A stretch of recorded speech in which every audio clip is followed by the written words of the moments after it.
Ahoy there, speculative pirates, Pastafarians, and ye seekers of sacred carbohydrates. Welcome aboard. I be Captain Dread Pirate Higgs, humble host for the Church of the Flying Spaghetti Monster of British Columbia, and licensed purveyor of spiritual marinara. If you be new here, this be a Pastafarian sermon served up weekly, devoted to the praise and glory of our Noodly Lord, wherein we explore life, spirituality, philosophy, and other matters of importance, such as whether or not pineapple belongs on pizza. And for the record, no toppings are forbidden by the monster. So don your colanders and tricorns with pride, fill your goblets with grog, arm yourselves with the instruments of consumption, and let the spiritual feasting begin. Ahoy! Jolly Friday, me mates and fellow Pastafarians. We gather today under the watchful, sauce-drenched gaze of the flying spaghetti monster to celebrate the most sacred, most liberating, and frankly, most drafty of holidays, No Pants Day. Now, some among you may be asking, is this real? Is this legal? Should I have prepared differently before sitting down to watch this? To which I say, yes, maybe, and almost certainly.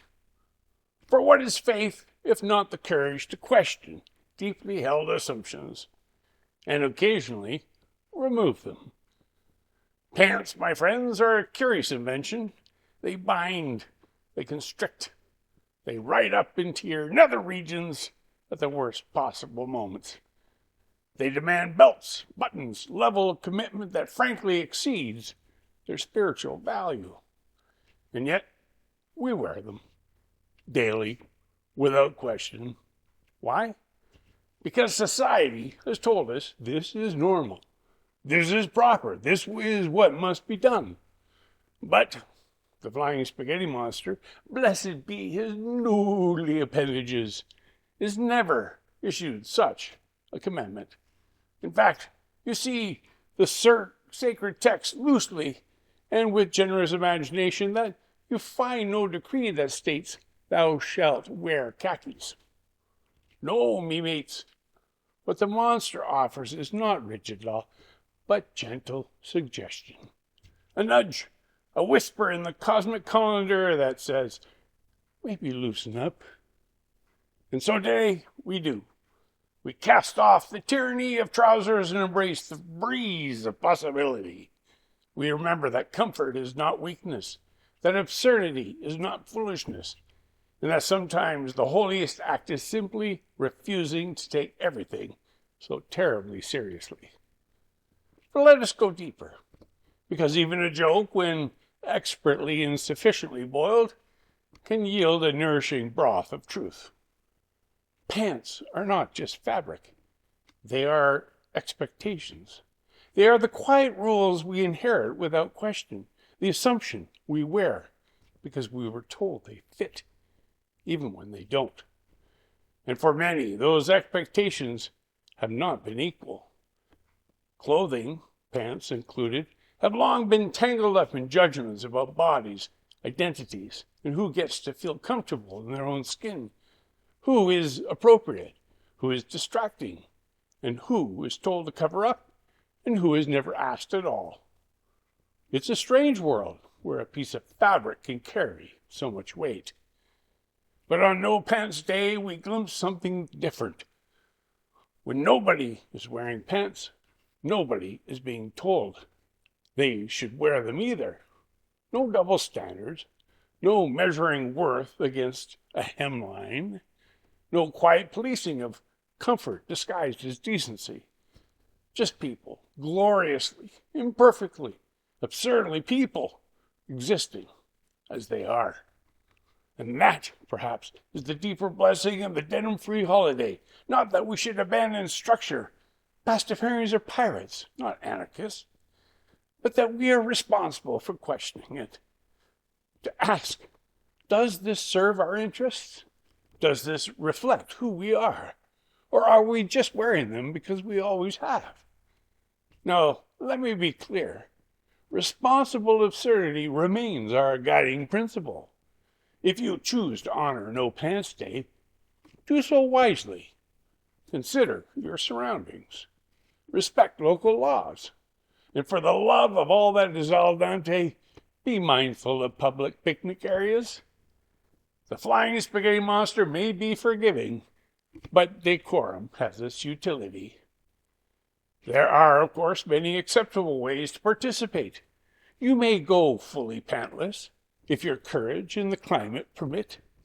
You may don robes, kilts, oversized shirts, or top business on top, existential crisis below, should you be so moved.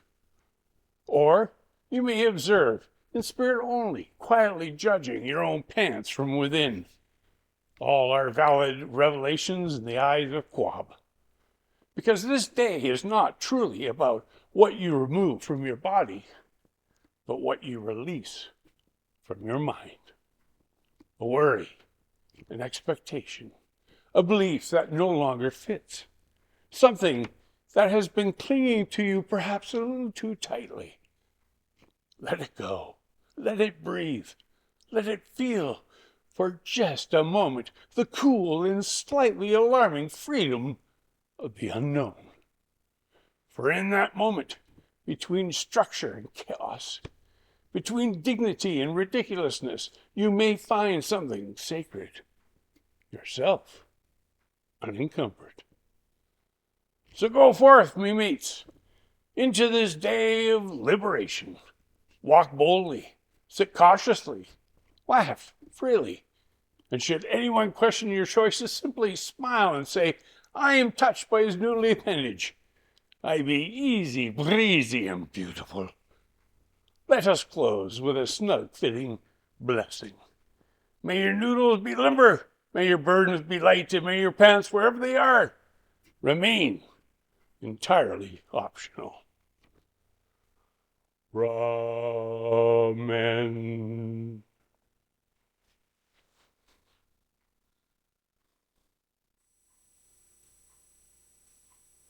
If you've enjoyed today's sermon, or it has at least given you a hankering for pasta, consider liking the video, subscribing to the channel, and sharing it with a friend who could use a little more carbohydrate-based philosophical perspective and saucy theological inspiration. New sermons arrive every Friday, God willing, because our monster appreciates a degree of regularity and plenty of leftovers. Until next time, may you be touched by his noodly appendages, sated by his zesty sauce, and cradled in his comfy colander. Fair winds, following seas, and as ever, ramen.